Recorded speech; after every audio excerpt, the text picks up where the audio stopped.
నమస్తే welcome to hit TV. Srikakulam జిల్లా ఎచ్చెర్ల నియోజకవర్గం రణస్థలం మండల కేంద్రంలో ఎమ్మెల్యే క్యాంపు కార్యంలో సిఐటియు జిల్లా అధ్యక్షుడు అమ్మా నాయుడు ఆధ్వర్యంలో నిరసన కార్యక్రమం చేపట్టారు. ఈ సందర్భంగా వారు మాట్లాడుతూ అంగన్వాడీ ఉద్యోగులను ప్రభుత్వ ఉద్యోగులుగా గుర్తించాలని కోరారు. అదేవిధంగా సుప్రీంకోర్టు ఆదేశాల మేరకు గ్రాట్యుటీ ఇవ్వాలన్నారు.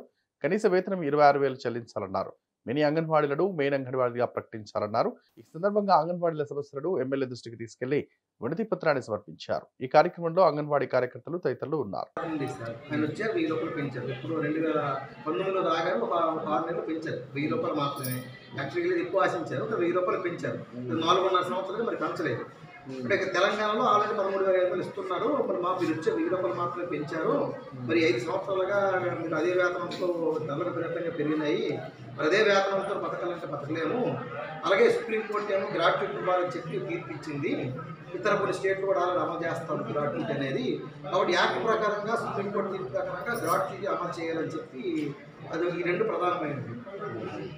అయితే ఇప్పుడు నేను చర్చల్లో కూడా ఏమని చెప్తున్నారంటే ఇంకా వేతనాలు ఎటువంటి నిర్దిష్టంగా హామీ ఇవ్వలేదు.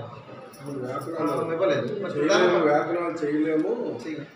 మనం జనవరి తర్వాత దాని గురించి మాట్లాడతాము. తప్పనివన్నీ మీ పరిష్కారం చేసేవాళ్ళన్నారు కదా.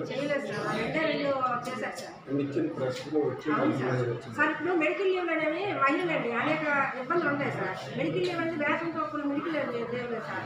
మరి చేసినంతకాలం శక్తినంతకాలం ఉద్యోగం చేయడం తర్వాత పెన్షన్ సౌకర్యం కూడా లేదు సార్. కనీసం గ్రామాల్లో వృద్ధాప్య పెన్షన్ కూడా అంగన్వాడీ కార్యకర్త పథకం.